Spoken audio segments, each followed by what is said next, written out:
Hey guys, John V here from PhoneArena. Right now you're watching our video review of the Asus MeMO Pad. It's an Android tablet, 7 inches in size. It's available right now. The best part about this, guys, is that it's priced only at $150, so it's $50 less than the Asus manufactured Google Nexus 7. However, it makes you kind of wonder whether or not that inexpensive price point is going to compromise an experience. Let's find out if it does in this review right now. Considering this is a $150 price tablet, we can't expect too much out of design. It's decent enough, but it's not too flashy or stylish. It's actually very similar to the Google Nexus 7, which is also made by Asus. Now, the overall footprint is very similar, very easy to hold in one hand, both in portrait and even landscape. Plastic materials, and the back cover is very similar too. It has a clean finish thanks to this a little bit more rigid, soft touch surface towards the back. But aside from that, there's a little bit of hollowness towards the middle, but overall, it has a decent construction. Turning on the tablet, we're instantly greeted to the difference in quality between this display versus the one that's on the Google Nexus 7. It has a lower res screen, 7-inch 1024 by 600 LCD panel, which produces a pixel density of a really low 170 pixels per inch. And of course, for most things, it's decent if you look very closely, but from far away, from roughly around a foot and a half, 2 feet away, very difficult to make out some of the fine text, especially in a zoomed out view in the web browser. We could tell it's a little bit more garbled looking. Of course, some pinch gestures will help that, but on top of that, it just seems like a lower quality display. The colors are extremely bland, some very poor viewing angles, so when it comes to outdoor usage, this is pretty much unusable. In saving cost, of course, there's only a front-facing 1.3 megapixel camera here, used mainly for video chat. We can't really use it that much for self-portraits just because the quality is extremely grainy. Flip it over to the rear, the only thing we have here is just a notch for the speaker grill right there, and of course the giant Asus logo.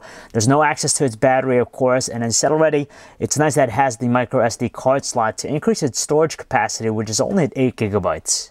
Certainly, it's something that some people are going to appreciate, but the Asus MeMO Pad's running a mostly stock Android 4.1.1 Jelly Bean experience. It's not the most up-to-date version of Android, but for the most part, it is untouched. It's a lock screen, the app panels. You have all the wealth of personalization that you get with Android. Asus does show its presence, though, in the form of some of the widgets that they offer, of course, and in the notifications panel, you can kind of tell that it's a little bit different. On top of that, another thing that's very useful, well, for the most part, some of it is the option here for the quick access to some of the widgets, and you can access them at any time in the bottom right here. You just press the button, and what it does is it gives you all these different widgets that you can launch. So basically, you have one for a calendar, a calculator.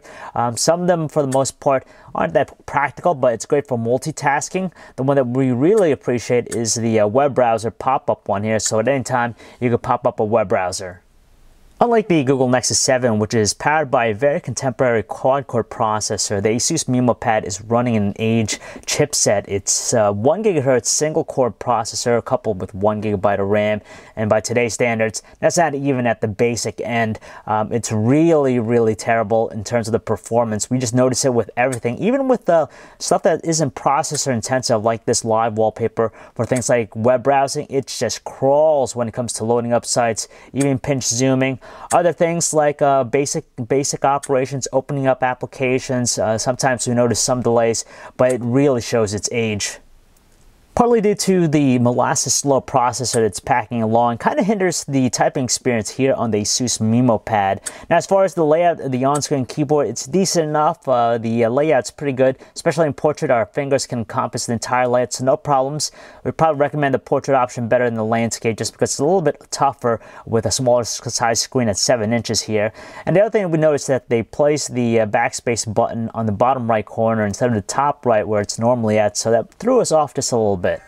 Well, there's certainly nothing different about the music player here on the tablet. It's the same old Google Play music application that we're accustomed to seeing.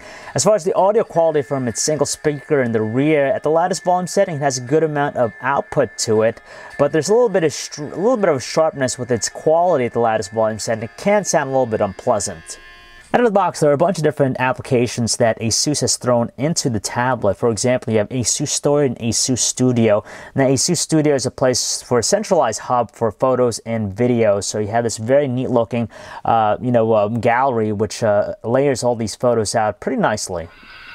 Unfortunately, when it comes to video playback, it's very limited when it comes to its codec support. It only has H.264 and MPEG-4 out of the box. There's nothing for DivX or even Xvid. Now, the video we have here is encoded in MPEG-4 720p resolution. It can't do 1080p videos, and every now and then it works fine, but the quality of the display, it's just really poor, so it doesn't really make for a great experience. For some strange reason, we didn't get great battery life here with the Asus MeMO Pad, especially considering the fact that it's running dated hardware. On top of that, a low-res screen. In our normal usage, we got less than a single day of battery life on a full charge. We were hoping something a little bit more just because of the dated hardware. When it comes down to it, we can't help but think about the tablet's very inexpensive price point of $150. No doubt that's very affordable on any budget, but basically you get what you pay for, and with this guy, you're getting a tablet that's running some dated hardware, a low-res screen, and the performance just downright abysmal. And quite frankly, if you're going to get a tablet around the $150, $200 range, you probably want to look at the Google Nexus 7. You're going to get something that's far superior in terms of the specs, the quality, and also the performance and experience there. Unless you could tolerate the slowdown, the sluggishness, and the delays, maybe you'll get used to it, and it's not going to be too much of a problem. But for others, they want the best experience. You might want to look elsewhere. So if you'd like to learn more about this tablet, guys, check out our website, PhoneArena.com. This is John V. Thanks for watching.